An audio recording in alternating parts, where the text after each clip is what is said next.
Hi பாருங்கள், புதினா நான் வந்து இந்த இலையெல்லாம் கட் பண்ணிவிட்டு இந்த குச்சியை மட்டும் தண்ணியில் போட்டு வச்சுருக்கேன்.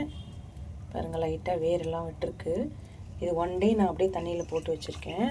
இப்போ பாருங்கள் எவ்வளோ ஃப்ரெஷ்ஷாக இருக்குது. இது மாதிரி நீங்கள் தண்ணியில் போட்டு வச்சுட்டு அப்புறம் எடுத்து பிளான் பண்ணிங்கன்னா சூப்பராக வந்துடும். இப்போ நம்ம வந்து பாருங்கள் ஒரு குச்சி எடுத்து நம்ம வைக்கலாம். நான் வந்து இங்கே ஏற்கனவே மண் ரெடி பண்ணி வச்சுருக்கேன். இந்த பாட்டில் தான் நம்ம இப்போ வைக்க போகிறோம்.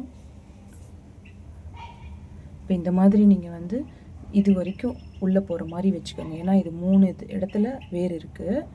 ஸோ நான் இப்போ வைக்கும்போது ஃபுல்லாக இது உள்ளே போகிற மாதிரி வச்சுட்டேன். இதே மாதிரி நீங்கள் எல்லா செடியும் இந்த மாதிரி எடுத்து வச்சிடலாம். இங்கே பாருங்கள் வேர் எவ்வளோ இருக்குன்ட்டு. ஒன் டே நான் தண்ணியில் போட்டு வச்சது இவ்வளோ சூப்பராக இருக்குது வேர். பாருங்கள் எல்லாமே நட்டாச்சு.